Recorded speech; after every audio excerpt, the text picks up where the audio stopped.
Hey everybody, happy Wine Wednesday. Kevin and Robin here. Another fantastic day of wine leading up to first long weekend of summer. Yeah, Canada Day coming up on Friday, which is always a nice day for it, you know. You can take the day off, do a little, I don't know, wine drinking. Absolutely. You got plans for the Canada Day? What are you thinking? Probably a little bubbles and gamay if it's There you go. Yeah, why not, right? A little afternoon gathering or something. The weather looks pretty decent, so we got a little pack built too. Why don't you tell us about that? I'll get started on the research here. You can talk. That's what you do best. It is. I don't have a lot of skills, but this is one of them. So this week we threw together a little French-Canadian pack. In honor of Canada Day, we do have a lot of Canadian wine that is produced and not a ton of it that kind of crosses borders and into the market. So it's definitely something that people have a lot of opinions on, is our wine, but there's some really fantastic options out there. And we wanted to do a little showdown of some bubbly and some gamay. Gamay for me is the ultimate summer red wine. Yeah. And have something to celebrate. Gamay happens to also be a grape variety that I think Canada does really well. I think it's one of the grape varieties that we can compete with the rest of the world in. Our climate is very good for Gamay, so you don't need a super long season for Gamay, and the grape variety can take a little bit of heat. So the Okanagan has found a nice little grape variety in Gamay that it can do, I think, really well. And it's never as expensive as some of like the big hitting cabs out there, right? Which I like. Plus, it's really drinkable. It's not like a big heavy blockbuster. It's a nice little summery wine. You can maybe throw a chill on. I was going to say, if you've got a little cooler on the patio and you're doing your barbecue, just toss it in there. It's going to be perfect. Yeah, easy, right? Haywire is part of the Okanagan Crush Pad, so they've actually just turned organic as of 2014 officially. They've always sort of followed that philosophy and practice. They've got a really fun little bubbly if you want to get into that, and then of course their gamay. They keep a little bit of the whole cluster to kind of get that carbonic maceration thing going on. Keep it really like fruity and fresh and lively. Nice. Yeah, it's got a nice little kind of a spicy note on it, not a ton of color in that, which is exactly what you'd expect in Gamay.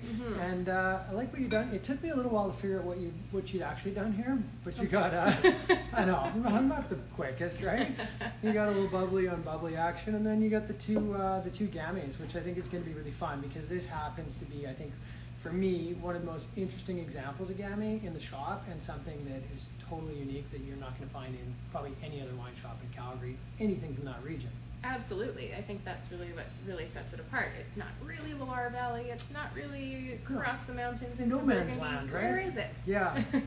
It's interesting because the Côte Rhônaise, which sounds a lot like Côte de Rhône to a lot of people, so it gets confusing right off the bat. Secondly, it's from the Loire, but it's made with Gamay, so that's also confusing. And thirdly, it's really tough to visit this area because it sits just on the wrong side of the mountains from the Loire Valley, so it's kind of separate. But actually on the map, if you look at it, it's quite close to Lyon, so it makes sense in that vein that it would be Gamay. But then if you get any whites from there, they're actually made with Viognier, which doesn't make sense either. So I think you've just fully confused everyone. Yeah. The point is, confused. What you want is to open this up and have a little showdown between the two, because they are a little bit different in their style too. Absolutely. This you're going to have a little bit more weight. It's going to take on more of that like graphite kind of quality to it, and less fruit driven, right? Yeah, I mean, this kind of behaves a little bit more like Beaujolais, but a more serious Beaujolais, right? Like Beaujolais on a Monday morning, I guess, when it's like in its serious mood, right? Suit and tie Beaujolais. But I think this is really one of the most interesting wines we carry, period.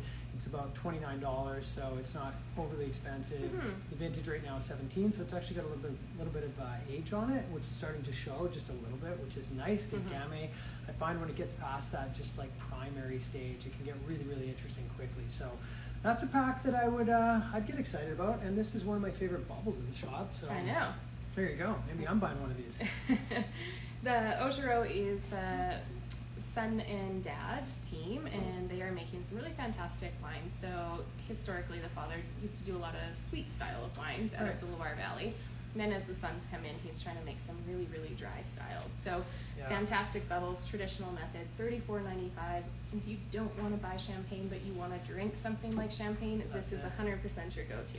Yeah, and I really like, they call this Brut de Schiste, which they're referring to the schist soils that this comes from, and I think they're all about like where the vineyards are. They actually have two distinct soils on their property, and they really like to showcase the schist because it really shows up for me. It's kind of a minerally note in the wine, and I think it's a spectacular wine.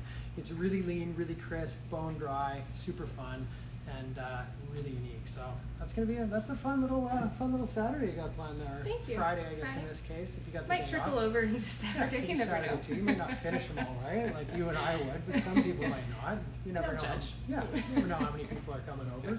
We don't know what people do when they leave once they get home with these bottles. But I think that's a great, fun little pack. And if you're down this weekend, we actually just landed a whole bunch of new wines too. So we've got all our Nicosia wines in from Sicily. Those are going to be in tomorrow. I can't wait. We got 6 new wines from there, which I'm really excited Really about. exciting. Because it's one of my favorite wine regions. All kinds of cool, like indigenous grape varieties that you just don't see anywhere else. So it's going to be really fun. And I know we're going to pull some corks on those because I can't wait to share these with everybody because I think I'm the only one who's had them. So there you go. Celebrating all weekend long. New we stuff. are regular hours. Come on in and see us. Pick this up online if you are celebrating at home and can't make it in. And otherwise, we'll see you soon. All right, sounds good.